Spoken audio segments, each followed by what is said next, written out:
Hi folks, welcome to another edition of Gold Bazan. Today we'll be interviewing Uli Hesse, one of Germany's finest journalists that right now currently works for Freunde, which is Germany's biggest monthly magazine about football. Uli spoke to us about, a lot of our players in the past that used to play in the Bundesliga, about how he saw them if they were an accomplishment. There's always a debate if some of our players were a success or they weren't.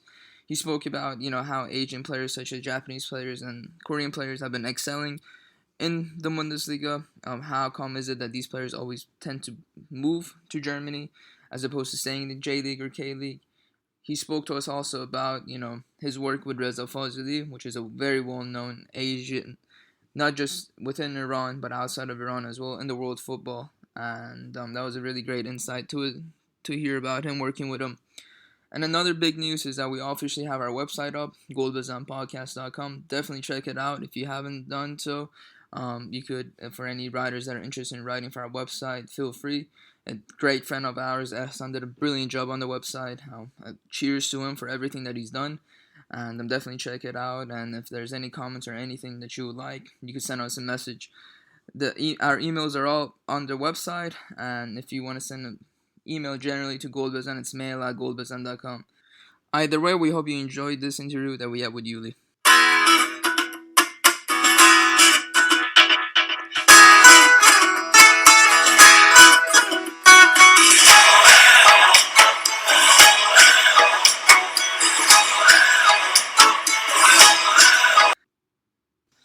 Hi folks, right now I'm joined by Uli. Uli, it's an absolute pleasure to have you on Golbazan, and I hope you had a fantastic day today thus far. Hello, yeah, well, it's my pleasure. Well, my team won, as you may know, my team is Borussia Dortmund, and it was a very lucky win today, but sometimes those victories are the sweetest.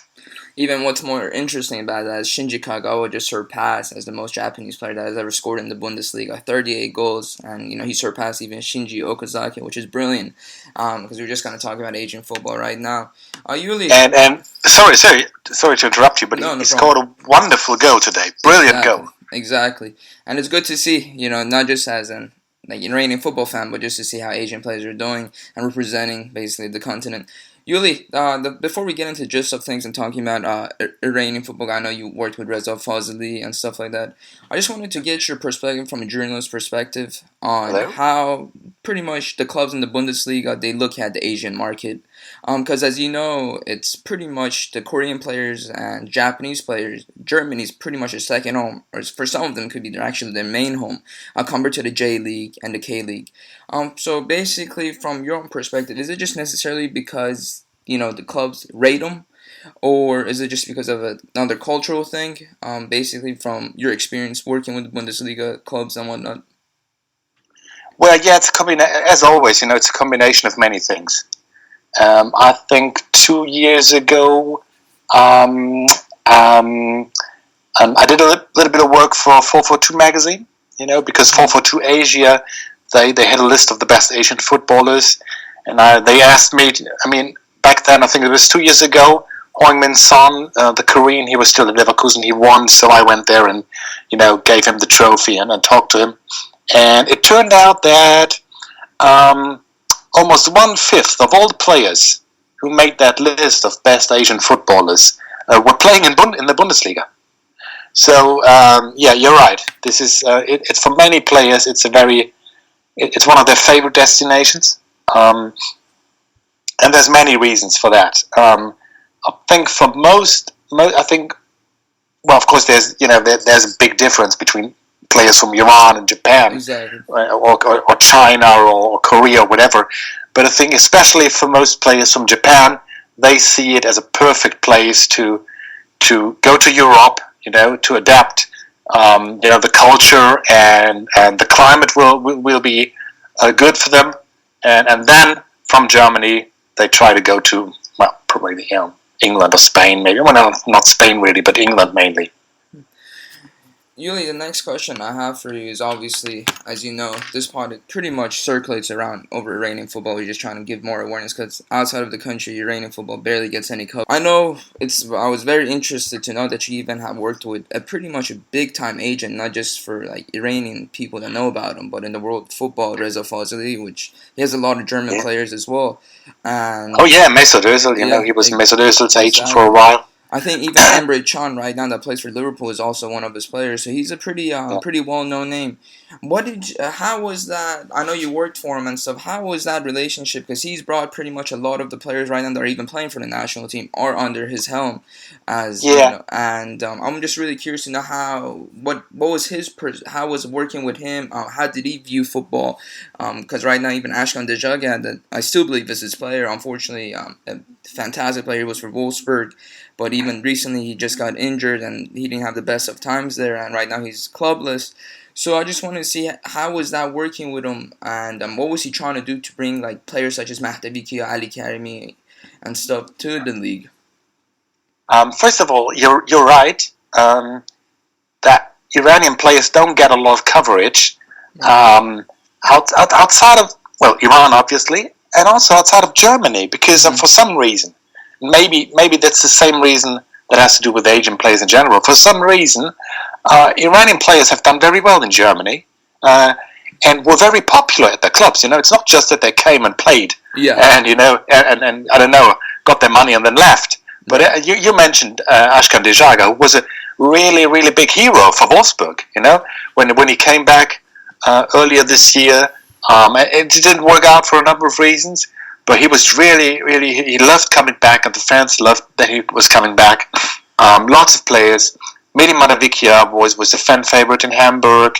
The two first players, and we'll talk about them in a moment, who came to Germany were big stars at Bielefeld. Good lots, really. Kodadat Azizi, is that how you pronounce his name? Yes, perfect. You just said Iranian. Yes, they loved him at Cologne because he stayed even when they went down and he played in the second Bundesliga. So for some reason, there were quite a few players and they were really loved by the fans.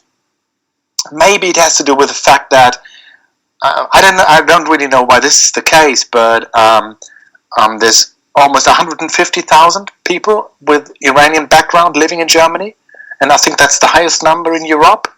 Lots of, when I grew up in my little town, I went to an Iranian doctor, because lots of Iranian doctors were in Germany. I don't know why that was the case, but we just have a long history here in Germany of living together with with people from Iran. So maybe that made it a bit easier for those players. And the other thing, of course, is you mentioned Reza Fazeli, the agent. I just sometimes just somebody has to lead the way. Somebody has to be the first, and then everybody else follows. When I started, the first question was about Asian players in general, and it was just that Yasuhiko Okudera, was the first Japanese in Europe, and he came to Germany, and ever since that sort of this has an avalanche effect because for many just one little thing. I don't want to talk for like 2 hours here, but just one little thing.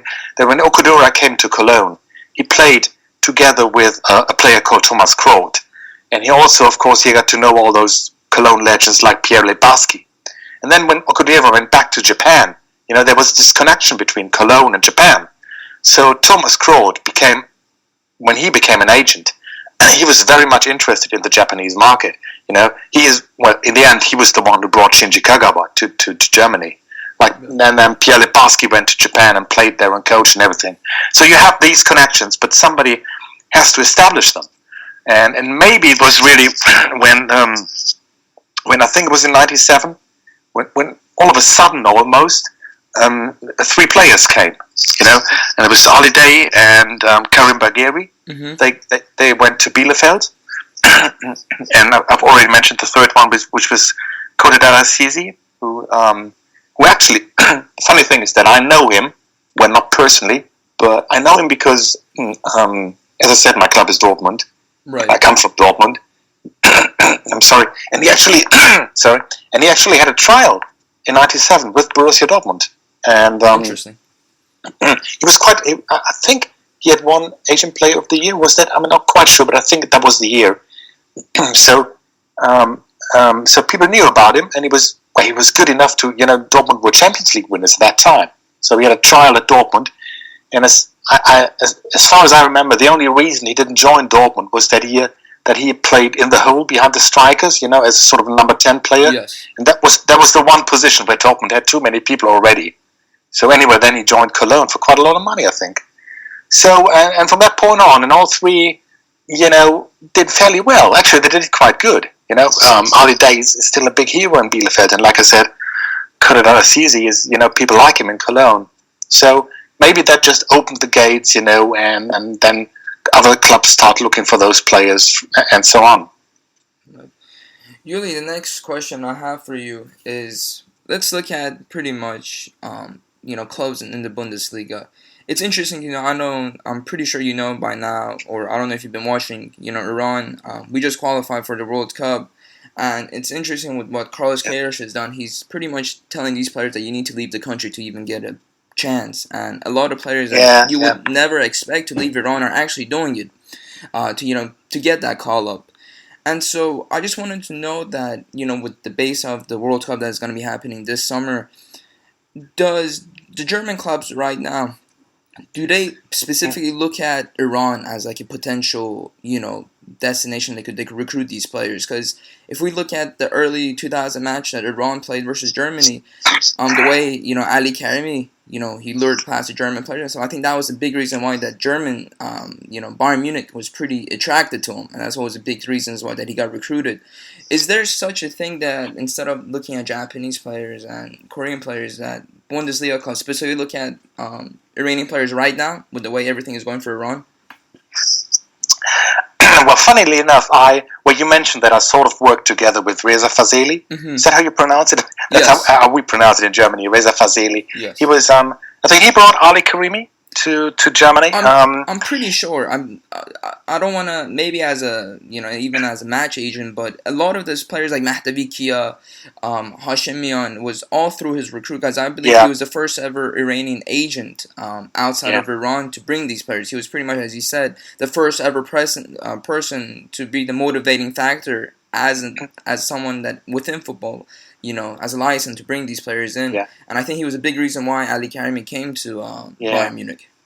Very, very probably, because, like I said, I sort of worked with him. I mean, I worked for a company I ran the editorial department of a company that produced, among other things, websites for players. Mm-hmm. So, we would work together with the players, and they would tell us what sort of content they wanted on the page, and we would do columns with them and everything.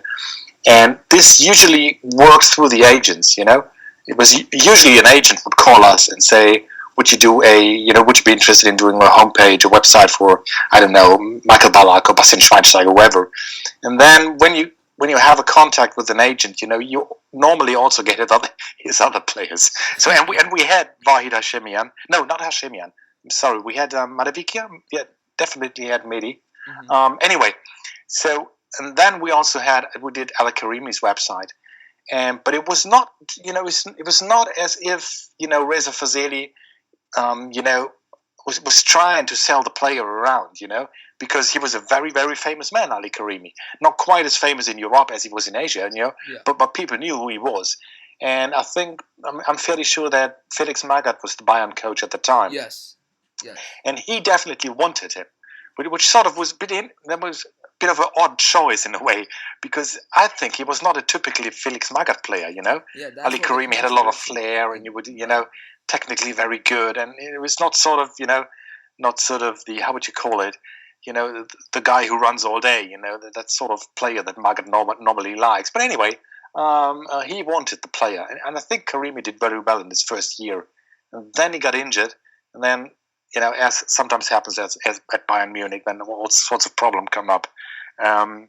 So I think, well, like I said, I think his first year was very good. I'm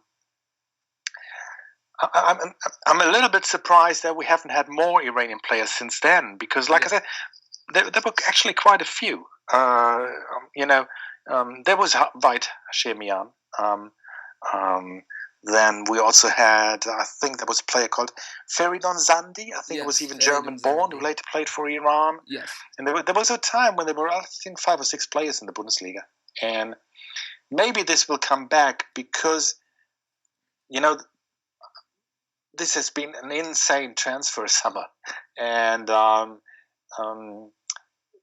think Bundesliga clubs, now this is going to be, I don't want to talk for too long and make this too complicated, but there is a structural disadvantage in Germany because Bundesliga clubs just don't have the sort of money that clubs in Italy and Spain and especially in England have for many reasons, mainly because, we don't have owners, we don't have, our clubs are not owned by rich businessmen or by companies. So that means there are certain players where German clubs will no longer be able to compete, in the transfer market with them. And this means that Bundesliga clubs will have, one thing is always that they produce their own talent. And, there was a time when we were not good at that, but now we're pretty good at that. So there's a lot of young players coming through who are very good. But clubs will also have to look elsewhere, They will have to look in places where, the Chelseas and the Manchester Uniteds are not looking for players. So maybe in the future, there will be some more players from Iran again in the Bundesliga. Right. So would you say that there's actually still a market outlook for these players potentially that, the club sends scouts and stuff, well, even East Asia or West Asia, as a potential to bring these players in? Because it's interesting enough is when we're looking at it is as from an outside perspective is that's when we were asking you, Uli. Would you still think that there's a potential chance that right now with Iran qualifying, Japan and South Korea consistently qualifying for World Cup, there's going to be like a bigger market outlook to, look at Iranian football again? Yes, I think so. Like I said, yes, I think there could be a future for players from Iran and Germany. But it's also that, I know it's, I still think it's still the case that when a Bundesliga club decides to scout Asian players, Iran is not the first thing that he thinks of, Yeah. It's also that, internationalization is a big buzzword here in Germany. All the clubs are trying to get a foothold on the Asian market. Lots of clubs now have offices in Asia. But when they say that and when they do that and when they open an office, it's always, in Singapore or Japan or China now, So I think this is still, for many clubs, the first thing they think of when they think of Asia. But then again, I think as it was the case in the mid-90s, which was, only 20 years ago, that I think just somebody has to come and do it. And then it's almost, football is often, it happens that things happen almost as if there's a trend, and then somebody does that, and now everybody says, "Oh, let's look at some of those Iranian players; they're really good." And then other clubs copy you. So I think that has to happen. Somebody has to lead the way again, like Ali Day did in the mid-90s. So speaking of leading the way, I don't know if you know this, really, but Vahid Hashemian and Mehdi Mahtaviki are getting pretty much their coaching badges through Hamburg. I don't know exactly which age levels, but they're trying to become potentially, a coach down the line, whether in the club for Iran or maybe a club in Germany or where else. And that's another thing that everybody in Iran is talking about is how come, they don't come. And one of the big reasons is that the coaching badges in Iran and stuff and the clubs over there are pretty corrupted and whatnot. But did you ever personally, by any chance, work with any of these players to get a, perspective from their viewpoint?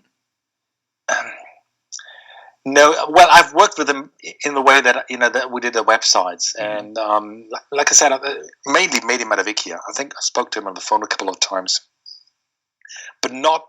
I didn't work so closely with him that I could tell you, sort of what his plans for the future are, or what he's looking at. But the one thing that you said, of course, that would be quite an important step if some of those players who played in Germany. I mean, Ali Karimi became the national coach, a couple of years after he left Germany. But it would be good if some of those people who have connections become coaches. Of course, preferably in Iran, or somebody else in Asia, because they would then, if they find a talent, if they spot a promising players or have them in their team, what often happens is that such coaches will then phone somebody they know in a bigger league and say, listen, I've got a player here. You got to look at him. I think he's too big for this league. Maybe he should be playing in the Bundesliga or somewhere else. So that would certainly be a good thing for if Mehdi and Vahid indeed become coaches. Yuli, the next question we have for you is obviously Alexander Nuri. He's doing a decent job, as I would like to say, and he recently was in Iran, and they had just had an interview with him, and obviously he's not going to directly say that he's interested that one day he could coach Iran, but he basically said his options are open, even though he's still very young, and I think that maybe down the road we could potentially see him as the head coach of the Iranian national team. How do you rate him, and what's people's perspective, journalists or, the pundits or whatever, on him right now? Yeah, it was a bit of a surprise that he got the job, because Bremen were in a very difficult situation when they promoted him to the first team coach. Then again, Bremen are the sort of club who do that, it's, the sort of, the big rivals are Hamburg, and like Hamburg, they used to be Bremen and Hamburg used to be really big clubs, and they're now struggling. But they do things very differently. Whereas Hamburg usually, when they are problems, when they are facing relegation, they look for a big name coach, somebody who's got a lot of experience at saving clubs, And then Bremen don't normally do that. So I think that he was a bit lucky in a way. He was at the right club, I don't think that, for instance, if he had been at Hamburg and Hamburg had been in that situation, I don't think they would have promoted him. They would have gone for, one of those famous coaches who have a reputation for saving clubs. But he did that. He got his chance and he grabbed it and he did well. So yes, I think he's done a good job in a very, very difficult situation. And what people sometimes tend to forget is also in Germany, is that they always expect Bremen to be, like in the first half of the table, maybe even challenge for Europe. But it's been a long time since Bremen were a top club, and they don't have a lot of money. The squad is not very deep. So I think with what he's got, he's doing a really good job. Now, whether he, could potentially be a candidate for Iranian national coach, I can't tell. I have no idea. Then again, we started out the interview by saying that, why are there so many Asians, and so saying that it has to do with history. And it was not just, that people like Okudera came to Germany. It was even before that, like Detmar Kramer, who's a famous German coach, who's often referred to as the father of Japanese football because he went to Japan as early as the 1960s to coach there. And that is another thing that many German coaches have done over the years. Not necessarily the top-level coaches, but the ones below that maybe. A lot of German coaches have gone out and spread the word and spread the game and trained in all corners of the globe. So that's also a tradition that we have, as German coaches, that our coaches often go and coach somewhere else. So I wouldn't put it beyond him doing that. Uli, before we want to wrap this up, we really appreciate your time. I don't know if you've actually been watching Iran under Carlos Queiroz or anything, but the question that we wanted to ask you is that would you say that there potentially could be, with the World Cup and everything, that more scouts basically off of this World Cup will be looking at, not just Iran right now, especially not Saudi Arabia that qualified. Yeah. More into that field, more not East Asia, more West. Yeah, it was. Sorry if I interrupt you, but it was.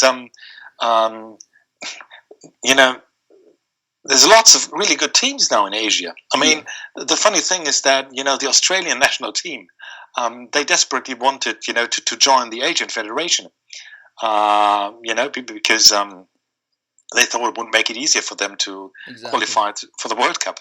And now it could be now it's the same all over again. They're not qualified directly. Now they've got to go through playoffs again. So the fact that Australia, with quite a few players that we know in Germany, are struggling, in the Asian Federation, it just sends out a strong signal. There's good players there, and that maybe people should take more interest in those national teams. But of course, yes, the World Cup is of course that. I mean, the strange thing is that football has become so international now, yes. And you can virtually watch everybody on the internet. You can scout people online. There's databases with tons of statistics. So still, there should be no really good player who's not, who people don't know. Who's not scouted. And still, it's the case that the World Cup is just the big stage. If you come to the World Cup and can present what you can do and your class and your quality, then this is really the biggest advertisement you can have. I mean, it would be. I can't remember when was the last time I saw a complete game from Iran. I can't even remember. Looking at Borussia Dortmund, we know you're a season ticket holder, huge fanatic and everything. The way they recruit young kids, and looking at Christian Pulisic, is just turning out to be a superstar, not just for American fans, but on a global scale. And the hype is actually unreal for this kid because he deserves it. How do they go about recruiting these people from such a young age?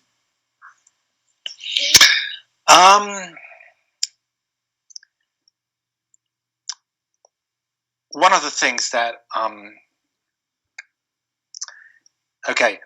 you maybe have followed Dortmund's last season when they did really well in the Bundesliga. They won the cup, and then they sacked their coach. Yes. And there was a big shock for everybody. And most people outside of Dortmund could not really understand why the club was sacking a manager who's very much in demand now. He's linked with Bayern Munich, and I'm speaking about Thomas Tuchel, of course, and why they would do that. But one of the things was that one of the first signs that something was wrong was many months before he was actually sacked. Was that the news spread that he didn't see eye to eye with Dortmund chief scout. That's a man called Sven Mislintat. And for some reason, I mean, the two are quite similar. They're quite about the same age. They almost look like each other. They both have this idea of sort of Pep Guardiola, Barcelona football. They want to work with young players, but there was some problems between them as people. I don't know. And it got so bad that Thomas Tuchel actually barred him, Sven Mislintat, the chief scout, from the training complex. And still, the club. Normally in such a situation, the club would probably sack the scout. If there's such a problem between two people, one normally has to go. But instead, they even promoted him. And that was like I said, I think it was about 10 months before Tuchel was sacked, and that was a clear sign that something was wrong, and also, and I'm sorry, this is a long-winded answer, but I'm coming to the point now. No, but they rate the chief scout, Sven Mislintat. They actually rate him more highly than the general manager, Thomas Tuchel. So Sven Mislintat is one big reason. He's not a wizard. Some people just say that he's a gold digger and five, but it's not like Pulisic, for instance. It's not like he came from nowhere. Or Ousmane Dembélé, when Dortmund signed him and then sold him on to Barcelona. It's not like people didn't know about these players, they were not flying under the radar. But what is maybe probably more astonishing than actually finding those talented players is that it's been quite a really long time since Dortmund signed a player who did not perform for them, if you know what I mean. Normally, when you sign a player, sometimes something goes wrong. You don't like the coach, or whatever, or you're just wrong for the system or for the team or whatever. But it's been quite a long time. The last one was probably Ciro Immobile. He was top goal scorer in Serie A. that Dortmund signed a player who did not perform very well. So that's quite astonishing. So Sven Mislintat is really, really good, not just at targeting a player, saying, this is a good player, but also at realizing that he will fit with the team. He's good for the club, and he will settle in, and yeah. Sorry, it was another very long answer. Oh, no, but you're right about Pulisic. I've done quite a few interviews with American radio stations and websites, and they are really not unlike maybe Iran or some other countries. They are really waiting for one big player to break through and become really a world-class player, because they think that's sort of what's missing from American football, to have one figurehead, one star player that everybody can look up to. And they always wanted to know if Pulisic can finally become this player. And as you just said, my reply is normally yes, he is really, of course that's no guarantee, but he's really as good as people say he is. Uli, we appreciate your time so much. I've been reading your book right now on, Bayern Munich, how to turn into a global star. And we just want to thank you so much for your time. And hopefully, if somehow Iran does end up playing Germany in the World Cup, which I don't know how that'll turn out to be, we'll definitely want you on as a panelist, though. Okay. Okay, well, it was my pleasure. Thank you. Thank you.